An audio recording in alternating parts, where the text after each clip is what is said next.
Myra, how you doing? I'm good. How are you, Jesse? I'm doing very well. Congratulations on being the first female on this show. Woo! First of many to come, by the way. So we have kind of a whole female lineup this week, actually, which is kind of exciting. So I'm glad that you could make time to do this and tell your story. I'm excited to hear your story, and we have some other topics to cover. So um, before really diving into the experience in Costa Rica, tell us about what brought you there. Yeah, so I'm going to start off with my nerdy aspect of who I am. So I love to play The Sims. And the first time I ever learned about ayahuasca was through a mod that I had on my Sims, where I'd get them to drink ayahuasca and have this experience. So that was my first ever Really? contact with the concept of ayahuasca, which is really funny when I think back to it. Then when it comes to this specific experience, which was now 90 days ago, something like that, back in March, it was January of 2025. Mhm. And I was about to go see a movie. I forget what movie at this point with one of my good friends. So before that, I was eating ramen alone at the bar. Delicious, by the way. And I just started watching videos on ayahuasca, and I don't even remember how I got to that point, honestly. Like, I can't pinpoint it anymore, and I don't know what kind of block exists mentally, but I ended up knees deep in videos of ayahuasca, and then Rhythmia came up, and then I got stuck in that loop. And this is throughout the hour and a half that I'm eating ramen, and I'm just there with my AirPods in. I'm like, okay, this sounds really interesting. And at that point, I was think 8 or 10 months into therapy, and it was my first time ever experiencing therapy. And so I was on this healing journey already, just a different type of healing. And so I'm like, Mhm. I am proud of myself for going to therapy, but there was something more that I was ready for. And I didn't really know what that was until I started watching these videos. And so a week later, I go out to eat a lot. So I was going to get Thai with my friends the week later. Okay. And I picked up the phone right before heading into the Thai restaurant. I called Rhythmia. I'm like, hey, what's your availability in February, March? February was kind of spotty. So I'm like, all right, let's check out March. Worked out well. I'm like, all right, let's book it. And I just right then and there booked it without hesitation, which, we've got to know each other a little bit, but this piece was not shown. Used to hesitate a lot. Um, and this was the first moment where I didn't have to double check reviews or read too much into it. I just picked up and booked. So that was my pre-Rhythmia journey. I like it. I like it. Let's talk a little bit about The Sims for a second. Are you are you playing were you playing on PC? Is that how you got the mod? Okay. PC. Yeah, Okay. all kinds of mods. There certainly are. So are you saying that this mod, the Sims can drink the ayahuasca and then they look at the sky and Yeah, have their own deep thoughts? they have their own deep thoughts. I don't know what they are. It's each of their journeys. Can I go real deep before we really dig in about the idea of the Sims because it's essentially artificial intelligence? Go ahead. Doesn't it feel like at a larger scale that we are Sims and somebody is kind of like ruling our lives and telling us where to go? I've always had that thought, and I haven't had that thought since I've been back because it hasn't crossed my mind. But when you bring that up, it really blows my fucking mind. It really does. And it's hilarious that you bring that up because I literally had the exact same conversation with my friend this morning. My best friend, she lives in Switzerland, and we try to FaceTime daily. But Yeah. when I think about that, one, I'm kind of like, I can't put my thoughts into words so neatly and concisely because Hmm. there's just so many different ideas that come to mind. I don't know. I don't I think so to some level, but I Yeah. wouldn't say like full control, right? Like how I control my Sims, but there is definitely a higher power. I'm not religious. I wasn't raised religious. I'm Yeah. open-minded to everything that exists. So I wouldn't call that higher power a god or a single form of something. Yeah. But definitely energies is how I like to view it that Mhm. are part of our journeys and influence what we Yeah. do. So that's my thought. I've always, when you, let's say you have control of your sim and then you click on them to go on the computer and you can have them code. and do different jobs on the computer. I've always thought to myself, what if these AI are creating other AI inside the game of The Sims, and this life that these Sims are living are just like our lives, but they are creating AI, and then they have AI becoming prevalent in their world, and it's like a Oh repetitive my God. cycle over and over and over again. You, The infinite here. exactly, exactly. It's just it's kind of wild when you really, really think about it because there's a possibility. 100% there's a possibility. There's always a possibility, and that gets me thinking I need to be kinder to my Sims. Be very kind. Don't starve them. No, Don't drown don't. them in the pool. Don't make them super tired and then drown them in the pool. I know all the Yeah. tricks. I played Sims growing up. Oh, you did. Okay, there Oh we yeah. go. There we Yeah. go. But yeah, no, that's Uh, definitely a deep thought. Yeah, that is very complex to think about. yeah. Maybe we'll talk a little bit more Sims next episode, but Yeah. we'll continue on. So you have this booking with Rhythmia that caused no hesitation for the first time in your life. It just felt natural. It felt right. You made the phone call, you booked the trip, scheduled the date, you end up heading to the airport and you fly to Costa Rica by yourself. Yes. And what was day one like for you before the first ceremony? Now, did you get there for that first breathwork class? I did, Okay. yes. So, first off, easy travels. Rhythmia was right there as we exited. Luckily, I had, I think, 4 or 5 different individuals with me riding the hour and a half to the resort, which was nice. They all had done the experience before, right? And I was in a state of, I was a little bit nervous, but m more excited nerves, right? But understanding that I'm going to be experiencing something for the first time ever, and it is something I'm ingesting, and there was some sort of expectation of what will happen? Will this happen? Yeah. But it was nice to be comforted immediately by those people I was surrounded with. Anyways, we got there to the resort. I think this was on the Saturday. So yes, I did the breathwork session that evening. So I was shook, honestly. One, I looked around at the start and they all showed us what is going to happen in breath work, the little like shake and yelling, acting like we're kids having a tantrum. And I Yeah. was like, what is this? And there was a split second where I'm like, what the fuck am I doing here? Like, did I just make the right choice? But by the end of that breath work, and I have it in my little notebook here. Actually, let me open it up. I literally wrote along the lines of, I didn't know. I was never, here it is. Wow, I can't say I was skeptical about the power of the breath. I'm not, but I did not realize the extent of the power. Yeah. It was insane. I remember seeing blue visions, and there was Mother Aya who appeared not like in high definition, but I you just know that it was her. Yeah. And then I remember this vividly too, towards the end of that breath work. It was as if I was lying down on the grass and seeing through my eyes the sky, and I was surrounded by the shadows of the trees, creating a circle up in the air with beautiful, vibrant stars. And I think that was a really nice introduction into being with or being present, being with yourself with just your breath first before you get into the ayahuasca. I flew in late, so I missed that class, but I could hear everybody yelling from the Maloka when I was eating dinner. So I had kind of those same thoughts, like, man, that's live in there. I wish I could be there right now. Yeah. Uh, so the funny thing about breath work too is I was actually just talking to somebody who swam in college and really needed to train with holding breath, and I had asked them, have you ever done breath work? Because I think at the end of that class that we did at the end of the week, we were able to hold our breath for like 4 or 5 minutes with no problem after really exercising those lungs. And I had mentioned that to her, and she followed up right away with, "Yeah, we do. Swimmers that take it serious do breath work every single day." And it's something that I've always heard about, but it was never something that I normally practiced. And when I did try practicing it, I don't think I did it the right way. Mhm. Uh, but it now that I kind of have an idea of how to do it, it's a really, really effective tool. It really is. So your friend who's a swimmer, how does she do it? Is it similar to what we've learned at Rhythmia or slightly different? We didn't go over process necessarily. Um, a little backstory on it. I'm getting some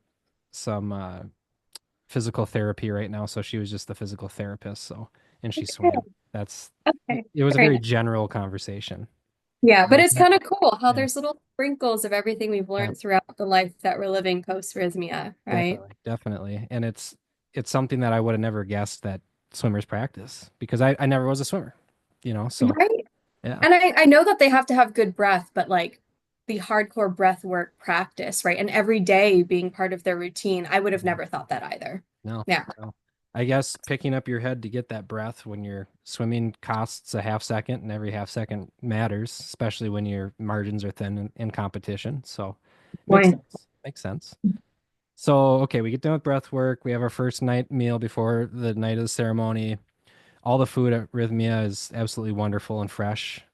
Oh, good. Oh my gosh. It I is think so my good. favorite was I don't know what kind of fish it was, but it was the white fish with the green sauce. Mm-hmm. And Yep, then I know what you're oh, talking about. the Yeah. pumpkin soup was so good. Pumpkin soup. I didn't have that one. Oh, you missed out. It I was guess I amazing. did miss out. Yeah. Yeah. So I did take home a couple of the cookbooks, but I think they were mostly sweets. So Oh, um, very good. just because at night, especially when I'm on a healthy kick right before bed, I want to crush like a snack pack so badly. So I feel if you can make healthy little desserts, then you still shouldn't eat before you fall asleep, but it's better than a processed sugar. yeah, and sometimes you have those cravings and you gotta just listen and cave in a little bit. And plus it's Meg's recipe book, right? So Yeah, she has great stuff in there. she absolutely does. Yes. All right, so we get done with that wonderful first dinner, and Mhm. I don't think you and I we met each other until the first day. Maybe it was before yoga. I think it probably It was that was. morning. It was. Yeah. I remember. I don't know. So I remember certain things so well, and I remember meeting you and Tyler, and I think it was Kelly right away because I was Yeah. walking on the grass and y'all were near the fire pit. I think before Mhm. yoga, and Yes, it that's where we was. made our little introductions. Yeah. Absolutely. Have you done yoga prior to yoga at Rhythmia? Yeah, hot yoga Okay. before, but not like intense or anything. And it was different than the yoga we experienced at Rhythmia, right? I feel like the yoga we did in Costa Rica was a lot more calming for the system, Yeah. where you're a lot more in tune with yourself. And maybe that's because I was in a mindset of just pure wellness versus when I was going to Crunch Fitness, it would be, let me get my body up and strong and ready for this rather than focusing on the mental aspect of yoga or mental and physical combined, Mhm. not just the physical that I was so like hyper focused on, right? Yeah. So I really enjoyed the yoga experience at Rhythmia. It was unique. I hadn't done it before, yoga in general. And when I did it, I fell in love with it, and it's become a daily practice for me, for sure. I found this channel on YouTube. I think I've shared it. It's called Satvik Yoga. It's an Indian gal that does different yoga sessions, and it's the closest thing I can find to what we did in Costa Rica as far as different.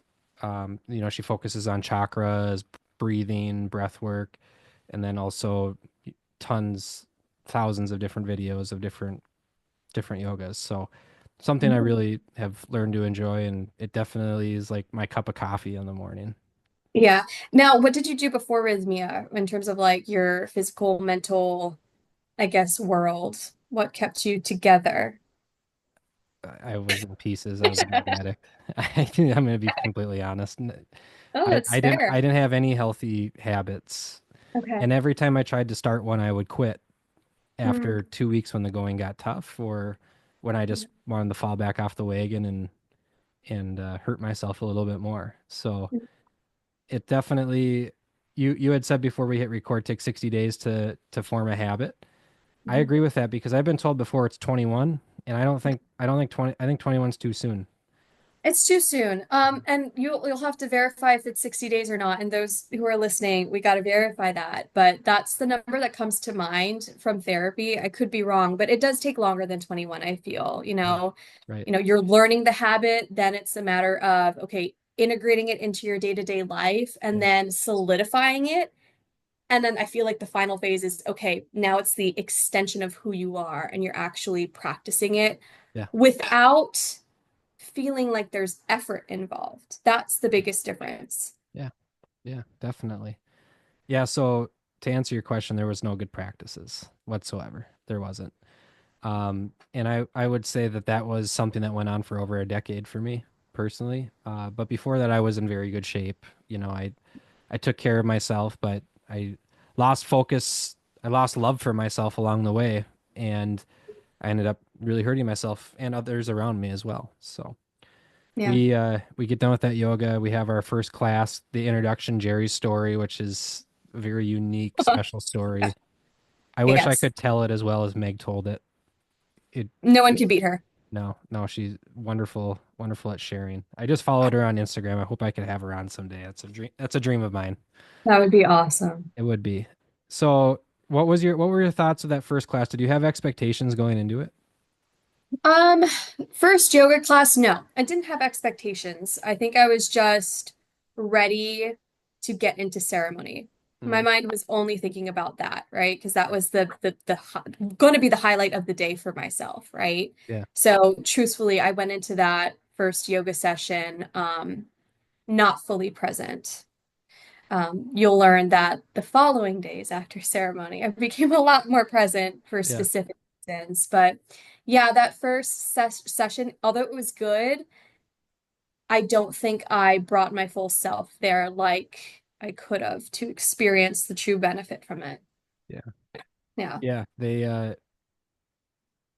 I think as the week went on, the classes got more and more effective. It felt like we even had a few classes where some birds flew into the Maloka and visited us. Wasn't that special? Wasn't it twice? It was twice. Yeah, they flew in through the windows and just watched us do yoga. It was so cool. It watched and chatted with us. It was Yeah. amazing. So I think oh my gosh, yeah. See, it's so great to talk this through. So one of them, I don't know what the bird was. Was it a macaw or something like that? I'm, Or I'm not good with bird types. I'm not either. No, but No. there was the one, and then the second one was a hummingbird. And Yeah. I think someone had mentioned that the hummingbird, in the spiritual sense of things, highlights ancestors. And that evening, I experienced ancestral healing, which was the Mhm. oddest thing connecting the Cool. dots later on in the week after that had happened. Yeah. But I think we were so lucky to have that experience. Even why am I forgetting the gentleman's name? He was originally from Toronto Dwayne. and he bought Dwayne. Dwayne, of course. He had mentioned he that was his first time experiencing that Yeah. with a class. Yeah. It was really cool. Yeah. Before we get into the nights and you talking about your ancestral healing, I'll backtrack just a little bit. I'll tell you something interesting about ancestors. So how I found out about rhythmia is I had watched the not rhythmia, but ayahuasca. I had watched the Aaron Rodgers documentary, and episode 2 was all him in Costa Rica doing ayahuasca. It wasn't rhythmia specifically, but it was another resort. Anyways, one of the practices that they did during the day when they weren't doing the ayahuasca is they would burn these rocks. And then they would take these rocks, these stones, these big stones, and then they would put them into a tent with the person so then the steam would essentially saturate this tent while you're inside of it. So it'd be very warm. But the idea was this since rocks, stones have been around since the beginning of the time, it was your ancestors coming out of the smoke to essentially purify yourself with your ancestors' memories. And it looked like a really unique experience. And I was thinking that would be one of the things that we would do, but it never ended up happening. Hmm. I thought when I watched that, I thought that was super cool and something that I want to try someday down the line. I think that'd be really Yeah. So awakening. I agree with you. I did not know the background to that, but I did look into trips for Mexico this December for myself, Mhm. kind of to again do some sort of other healing and learning. Yeah, And I think I've never seen that episode of that series with Aaron Rodgers, but it might be called Tez McCall or something like that, that tradition. yeah, And they have that a lot in Mexico as well. And I was thinking that would be an interesting opportunity. I never realized that it had to do with ancestors visiting and releasing things for you and, being there with you. So yeah, that's like a whole new take for me on that tradition. Yeah, and if you went through some ancestral healing, maybe that's another little side quest in your path to Oh, I close the have loop. questions. Oh yeah, I Yeah. still have questions with what went on with the ancestral healing. That was wild. Okay, so we'll dive into it. Tell me about night one for you. So, night one was pretty uneventful. Definitely in my head was thinking, so I think I took two, no, I took 3.5 shots that night. I don't want to call them shots, but they are essentially shots of the medicine Yep. that evening.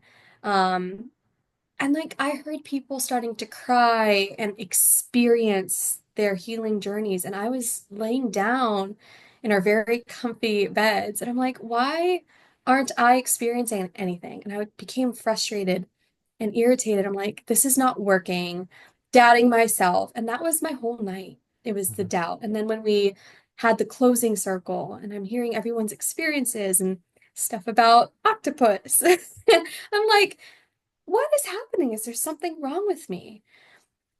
And then that was really night one. And night or day two, when we had our courses, that made me realize, like, okay, we got to be a little bit more patient Mhm. and surrender to the medicine, which sounds cliche, but it's not whatsoever. No. And that definitely came as a lesson in night two, where I started to really experience what it means to trust and surrender the medicine. So I'm gonna, if you're okay with it, I'm gonna jump right into ceremony number Yeah, yeah, two. do it.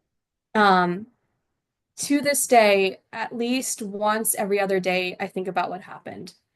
So this ceremony, the DJ or the shamans and their playlists were phenomenal. Oh, Tuesday was just something else. Tuesday was fucking amazing, Those harmonicas that were off key and then they became on key was spectacular. yeah, yeah, that And was the wild. energy in the room, I think just the collective, we were, I don't even know how to describe it, but we were buzzing and I met my inner child. And too bad I'm not an artist because I could literally draw this out. I was there.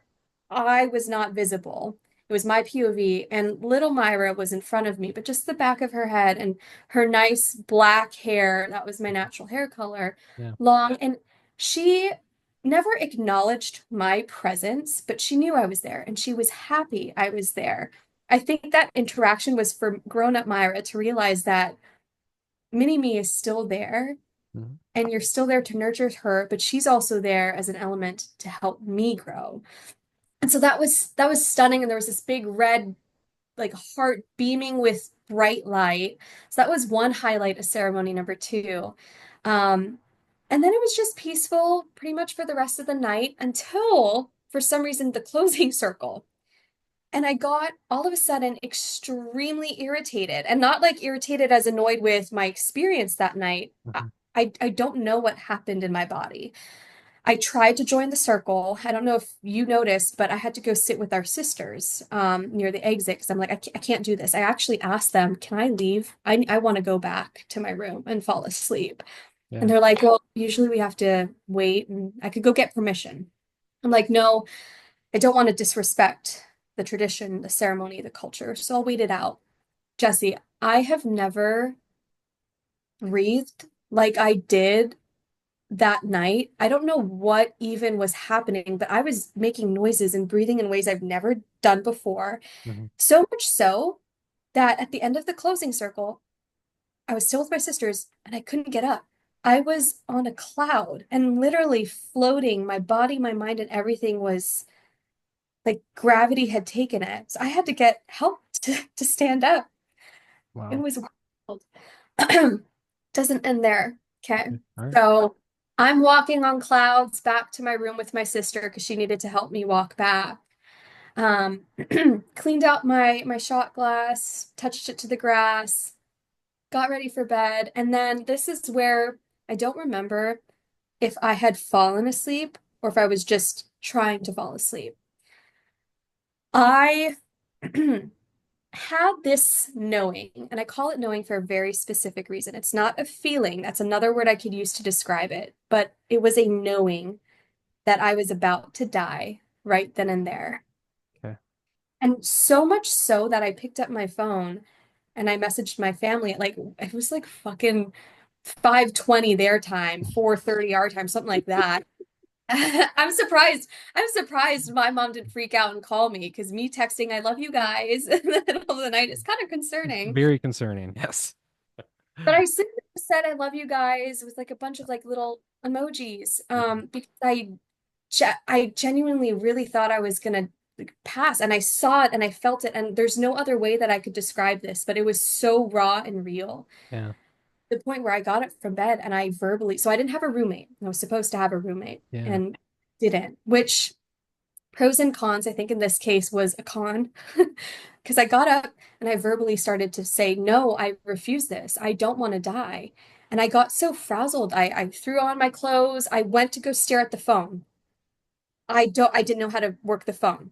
Yeah. I don't know what happened. I didn't know what to, so I walked all the way to the medical center. I had forgotten that the medical center closes, but the medical staff is 24/7, but they're at the Maloka. So I'm like, Um, oh shit. And I'm panicking, right? And my room yeah. is a little ways away from both the Maloka and the medical center. Right. So at this point, I'm walking all the way back, excuse me, to the Maloka. And then I start to see everyone, and there's the grass and the sprinklers are on. I'm like, fuck this. And I start running. And I ran through the grass, ran through the sprinklers because I was so desperate to stay alive and to, I guess, just have human, like a human with me. And so I sat with the shaman for probably 2 hours holding his hands. Like I did not want to release his hands. And I never cried like this before. Maybe once before in my life, but it was still a different type of cry. It was like from the gut. Yeah. I was mourning something. Yeah. And there are theories as to what it could have been, but Jesse, it was terrifying.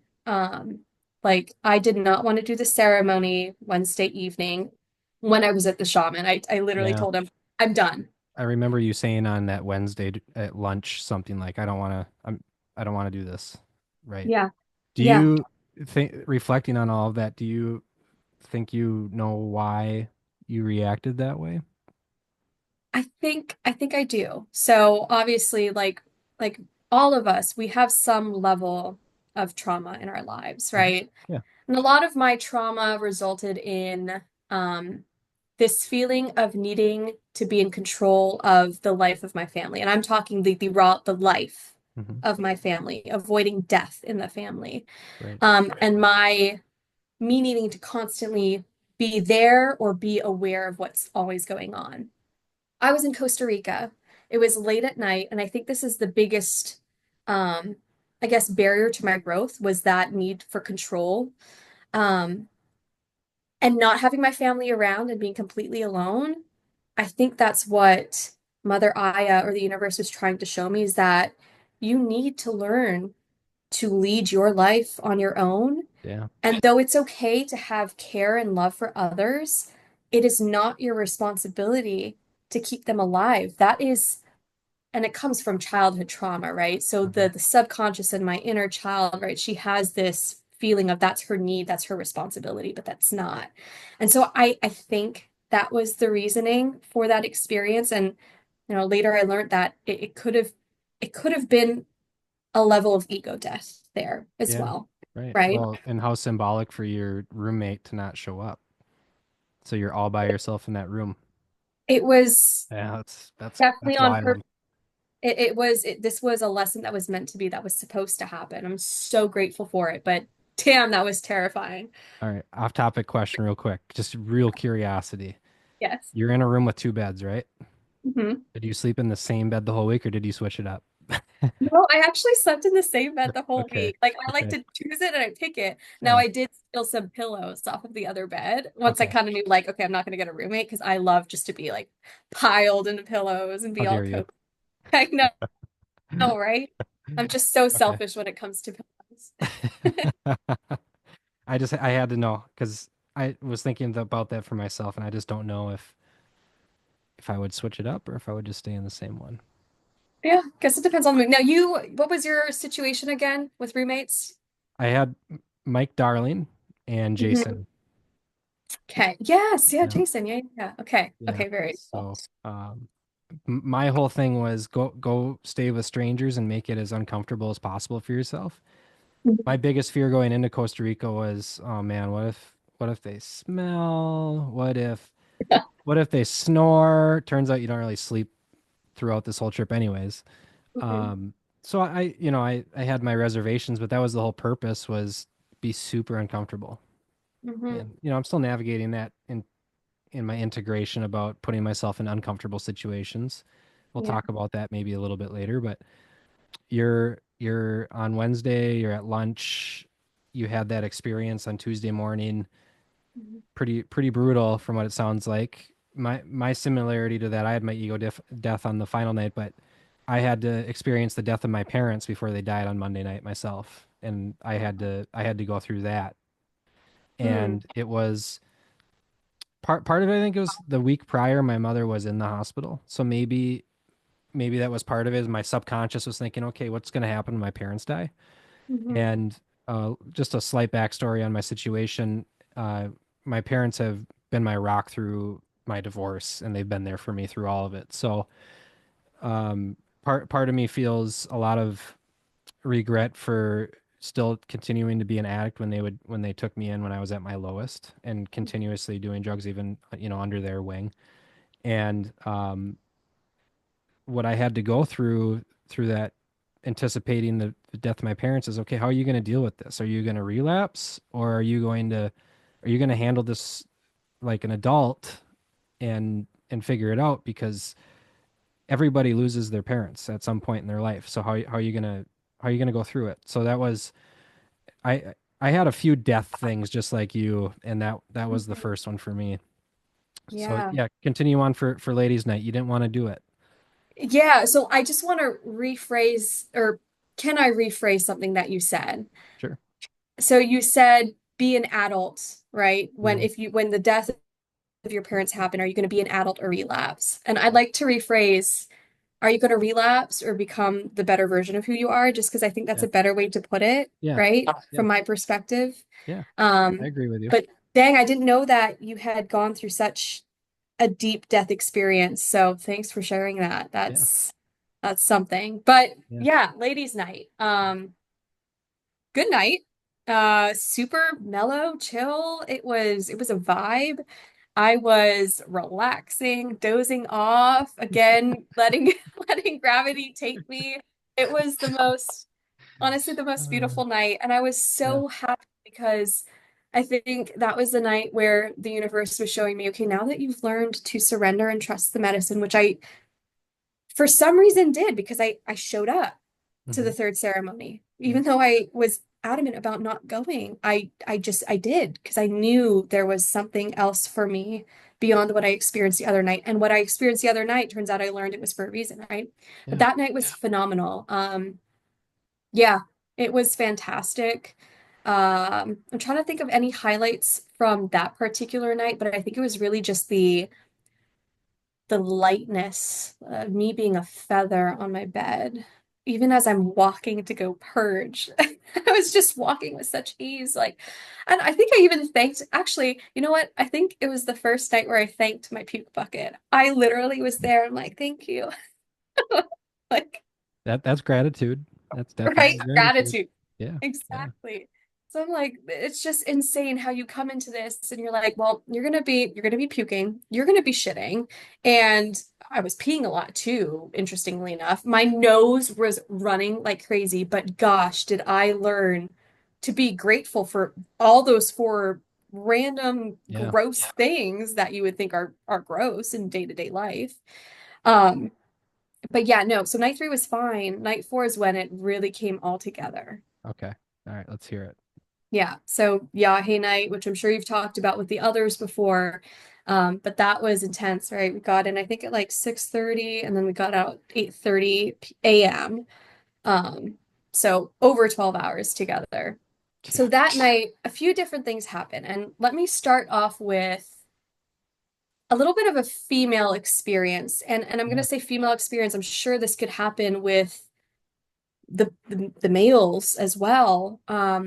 But there was one moment where I'm lying down in the grass because I was vibing outside. So lunar eclipse, red moon. I know. It We're so was lucky. stunning. We were so blessed to see Yeah. that. Yeah. And the monkeys were howling and all kinds of animals. Those fucking Spectacular. monkeys. Man, at 5 a.m., like, can you Yeah. feel like you're chatting a little too loud? What's Yeah. that important? Yeah. Right.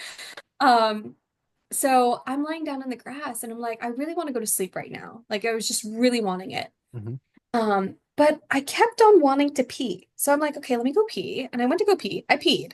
Yeah. I went back on the grass, lay down, and I still had the sensation of wanting to pee, but Yeah. there was nothing left to like expel. So I'm Yeah. like, okay, I'm comfortable with everyone here, right? Jesse, everyone, all of the sisters, the shamans. Yeah. If I pee my pants, who gives a shit? Yeah. So I'm like, let me really surrender and see what happens right now. And so I guess release, nothing came out, but I describe it. My friends laugh at me. I think they laugh at me with respect though, but this portal, I call it, opened up in my region, Yeah. right? Yeah. I've always been very masculine. I have a lot of masculine energy from the way I've grown up and just my experiences with love and being a woman. And so it was kind of a way to protect myself. But this surrendering to the medicine and the opening up of my portal, I felt like it was a welcome to my femininity and Wow. the welcome to embrace your body, embrace the feminine side of yourself, embrace sexuality. You're allowed to feel certain ways and be certain ways. And it was so symbolic to me because it literally felt like I wish I could take the experience and like plug it into your brain so you could fully get it. Yeah. But it was literally like an opening, almost like a flower blooming down there, essentially. Oh my It gosh. was, That's cool. yeah, That's so cool. right? Yeah, it was interesting. So that was one highlight. There are two other, right? Yeah, two other key moments. So one small one, and I have this as my background. I don't know if let's see if the camera will pick it up. Yeah, it will. Yeah, we got So some tree branches or lightning striking trees. kind of, not really, but close enough, kind of looks like All that. right. Yeah. I'm lying down and I'm looking at the sky, and all of a sudden I see veins in the Okay. sky. And I'm like, wow, this is gorgeous. And then I'm like, we're in the womb of the universe. Hmm. How blessed are we? So that was crazy because I'm like, oh my gosh. And to this day, I'll look in the sky. I'm like, where are the veins? That was such a beautiful experience. Um, so that was one. And then the last thing was the ancestral healing. Yeah. So I think, correct me if I'm wrong, I think the teachers or instructors had said ancestral trauma stays within the body for like 7 to 8 generations, right? Something like Well, that. it's a long time. Yeah. It's crazy to think about that. It is. Um, I mean, even it's something as simple as, let's say, a cat, for instance, that doesn't like to be outside because they feel like they're going to get picked up by a bird. That's why they always run in the shadows and stay alongside houses or alongside trees, is so they're not spotted. And that's generational trauma for an animal. exactly. Yeah. It's And it's interesting. same for humans. Yeah, and it, Yeah. it is it's stored in our bodies too, to the point where it could have an impact on our health, right? Which I found Mhm. interesting. Yeah. All that to say, again, lying in the grass, my favorite spot that night. And I felt this pain in like the middle of my chest. I'm like, oh my gosh, what is this? And so I'm trying to like decode it. I'm like, this is not working. So I'm talking to a sister. I forget who said what, Mhm. but it clicked. I'm like, this is not my pain. This is ancestral pain. What the heck? Wow. So again, trusted the process and I like it was like peeling back layers and it was slow and painful. I was dry heaving. I was running to the bathroom. It was the longest process of this journey Yeah. aside from the death experience Right. of just intensity, peeling back layers. Now, I don't know how many layers there were, but there were three things that were shown to me. Hmm. One was the death of a child. I don't know anything else outside of that. It was Okay. just a death of a child. Yeah. The other one was rape. I don't know any. Oh, important to note, this was all maternal trauma, all on the maternal side. Nothing paternal about it. I don't know how I know that. Okay. Just a knowing. That's just something that you know. that I just spiritually I know. And Yeah. then the third thing was so strange. There's these two women, and they were over a body that I didn't see the body, but this child teenager had passed away. But those two ladies had killed the child intentionally, but it was not supposed to happen at that moment. And I don't know anything else, but those were the three things that were shown to me, exposed to me. I don't know why. Again, I No. would love more answers through that other tradition you were talking about with the rocks and the steam. Yeah. But after I healed that, relaxed night, the most peaceful night. I did experience death again in a very magnificent way, though, because I knew what it was this time. Yeah. And so I was lying down on the grass, and that same, for a very split second, my family came into my mind again, like, are you really going to let them go? And I'm like, yeah, I'm gonna do this now. And so I kind of like melted into the grass, and my skin started to chip away. And it was just a split second of acceptance and Yeah. death. And then after that, I was awake again, just enjoying the fresh air outside. And man, Jesse, I'll ask you this. When that sun came out at, Mhm. gosh, 8 a.m., 8:30, whatever time it was, Yeah. how did you feel in that moment? So I was in the final hours before was the sun as the moon was setting and the sun was rising. I think I was blind for about an hour. It was like a perspective of being blind. Um, Oh, yeah, and I ended up awakening and being thankful for my vision, but I also was going through the perspective of a blind person that okay, well, a blind person doesn't have a porn addiction. A blind person, mm, I have these different things that I struggle with, and I'm thinking to myself, well, if I was blind, I wouldn't have those problems. I would have the problem of not seeing, but I wouldn't have maybe some of these other things that maybe cost me my marriage, you know? mm, So, and that was just one of the things, but as soon as I was able to see again, it was the beginning of the moon setting and the sun rising. So I had begun doing yoga in front of the moon as it was setting. I was doing everything I learned that week, right? yeah. And then I turned around and then the sun was rising. And as the sun rose, the colors were as vibrant as anything I've ever seen in my life. Like this spring here, and I know people are gonna make fun of me for the way I say Minnesota, but the way that this spring has been so far in Minnesota, this is the first week we were in our 70s, and still the colors, even to this day, I'm so grateful for them. And Mhm. I spent a lot of time in my life in my basement playing video games and not socializing and escaping from everyday life down in this basement. So when that sun came up, it gave me this new perspective that I'm not meant to be inside all the time. And then when it was kind of the time where we all could talk to each other, and I still remember being in a talking circle with Mike and Jason, my two roommates, and it looked like all of us had just gotten done running a 26-mile marathon.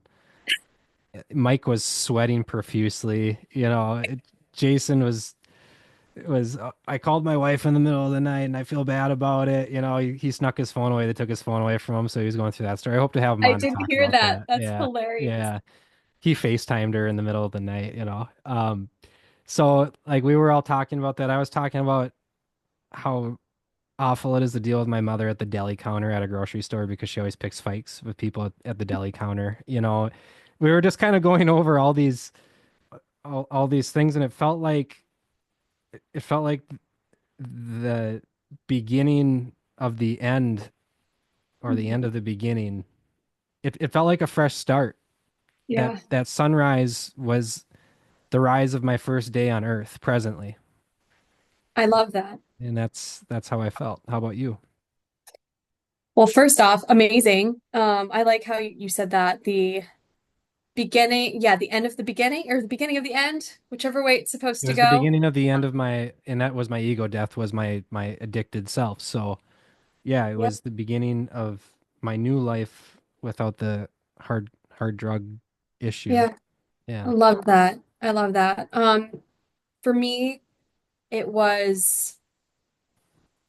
being able to be fully proud of myself for what I have done for me without any outside influence.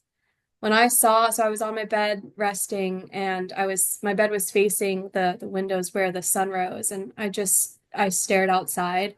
I didn't have the energy to go step outside, but that's okay. I just enjoyed the moment of watching the colors. And it's so interesting to hear the different experiences, right? Like I recognize the colors, Mhm. but it's not as symbolic as what you had experienced, which is why I think this whole experience was so unique for everyone is so interesting.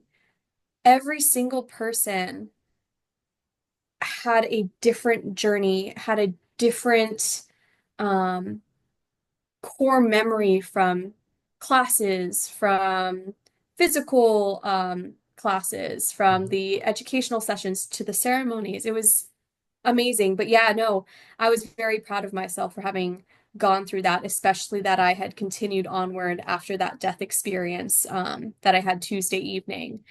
Um, and I looked around and I was so proud of everyone else too, because I'm like, damn, we did this. Like, look how far we've come in just 4 days. It was monumental how far all of us came. My check-in picture looked nothing like me when I at the end of the week. It really did. Amazing. Yeah. It's amazing. I have my ID I took a month prior, Yeah. and every time I see that picture, I'm like, holy shit. Have you posted this on Instagram yet? I shouldn't. It's embarrassing. If you want to shoot me a message so I could see it, feel Okay. free. I would love to see the difference because you're glowing, and I've noticed Yeah. that because I stalked your Instagram, Yeah. and you're glowing.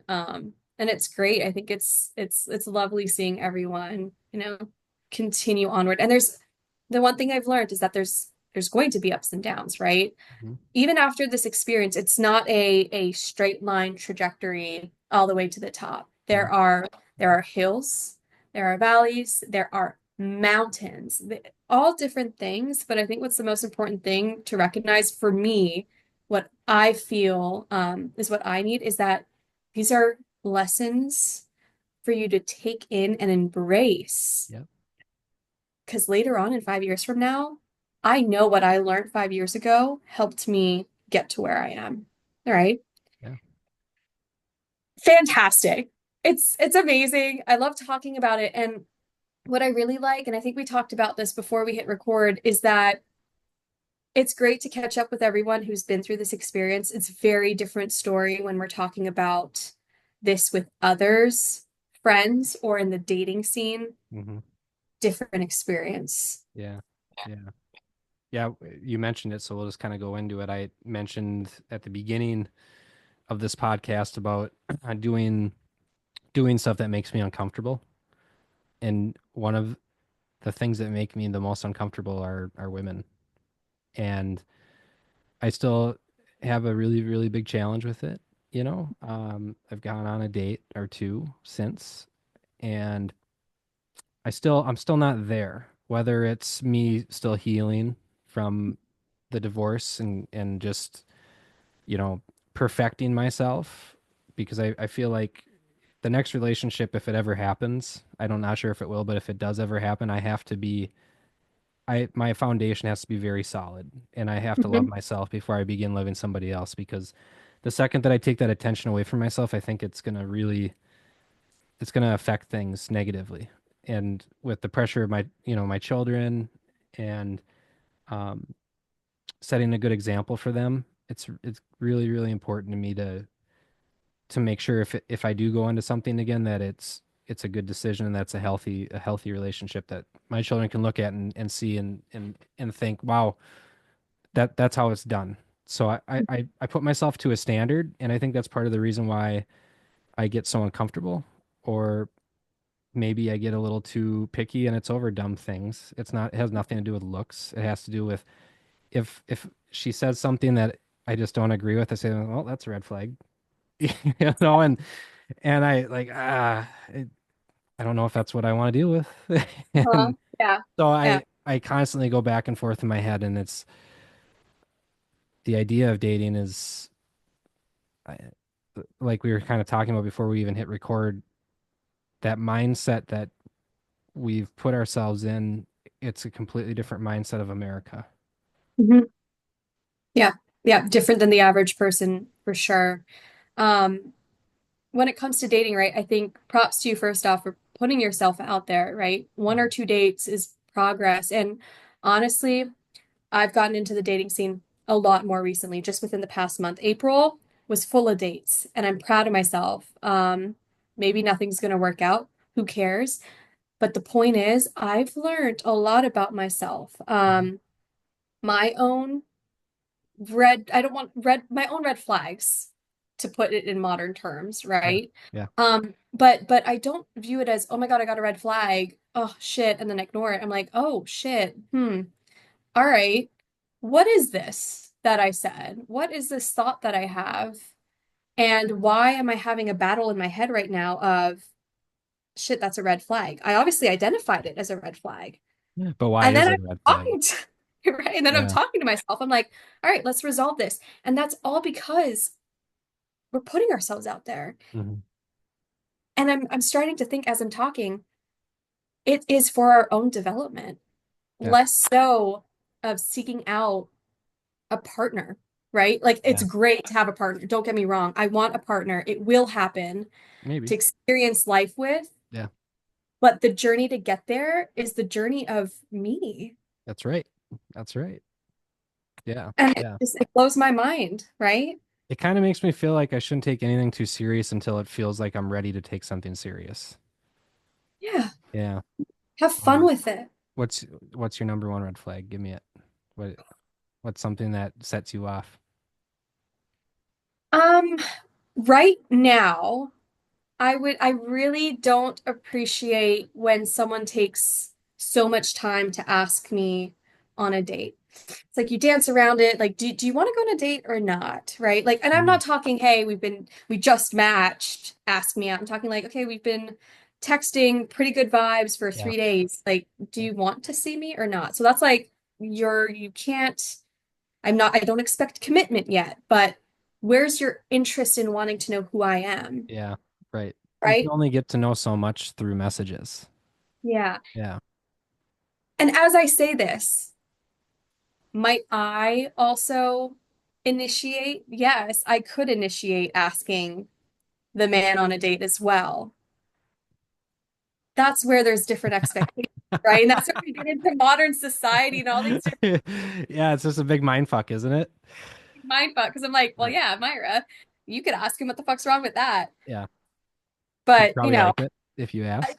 right, right. But then at my core, I am more of a traditional Yeah. person in certain aspects of a relationship, not all, certain ones. And Hmm. so I do appreciate when a man shows interest at first to initiate. After Yeah. that, fuck yeah, I'm gonna ask you, do you want to go get sushi? Do you want to go grocery shopping with me? Like, then it becomes a little bit more open mind, open heart. You still have Piggly Wigglies down there in the Carolinas?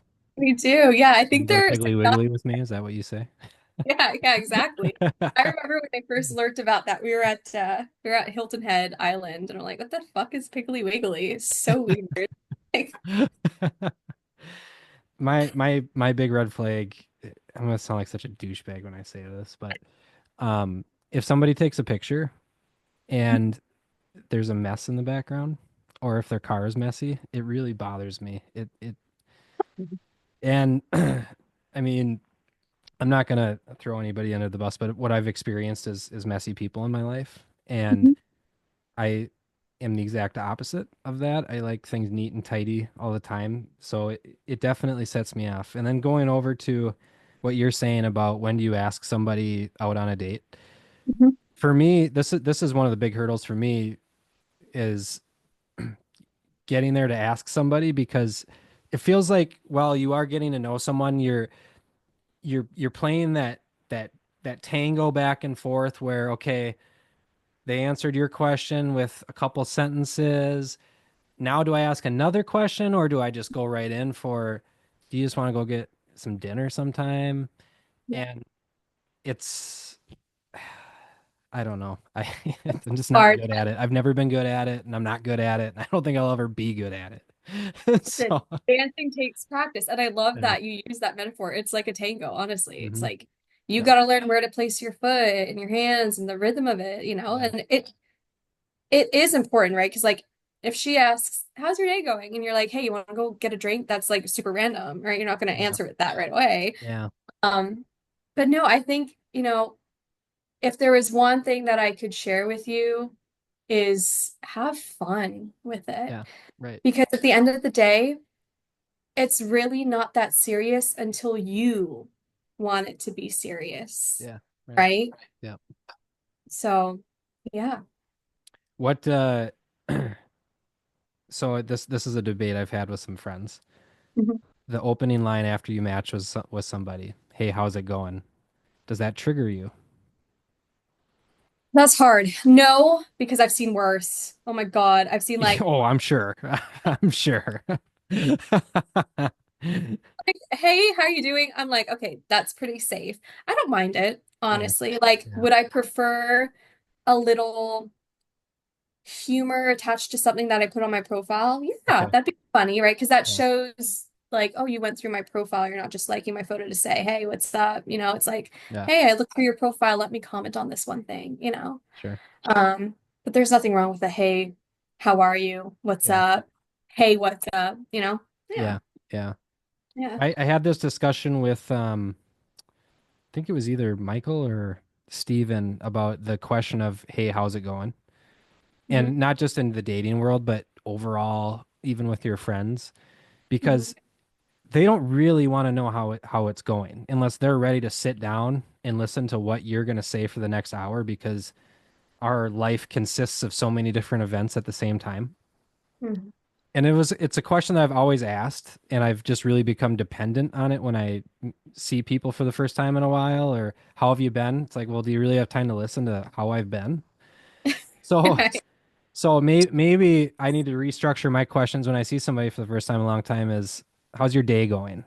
Yeah, You know, yeah. or Now, caution, be careful with your wording because at work one day I work from home and on yeah. Teams, it's funny, I was thinking the exact same thing. This is like a month ago. Hmm. And so I used a different thing and I said, "Hey, what happened this weekend?" He's like, "What do you mean what happened? Did something happen?" Like he was stressed. He's like, "What happened Oh, with the business?" I'm like, "No, no, no, right. no." I was like, "What happened with your life?" That's what I meant. Yeah. So, Yeah. How was your weekend? how was your weekend? I just badly, badly worded. So, I think the next episode, you and I should do a full breakdown on your dating app conversations, and we'll go over red flags and green flags together. What do you think? yeah, yeah, we'll see. I have a second date hopefully coming up Ooh, next week. I okay. have a first date tomorrow, and then funny enough, I was talking, so I had a terrible date a week and a half ago. Yeah. Um, Nice guy, just there are certain things that genuinely scared me because I had to go private on Instagram, like I told you. Hmm. Um, but I told my parents about it when they came to visit me in Greenville. They're in Charlotte. And my dad randomly brings up this guy that I went on like 2 or 3 dates with back in 2018. Okay. I'm like, huh, okay, interesting. So I actually went and I hit follow, and then 2 hours later, he's like, "Hey, it's been a while, so we're going on a date." Well, it might not be viewed as a date from his perspective. It's more like coffee to talk about ayahuasca because he was interested in it. Okay. Okay. Um, but we'll see what it turns out to be on Saturday. Okay. Well, Yeah. my fingers are crossed for you. Thank you. Yes. I wanted to tell you how thankful I am for you and thankful for your story. And I would like to have you on again sometime, and we should schedule it. Do you have anything else that you want to add? Any social media handles or anything that you want to plug before we hit end on and record on this episode?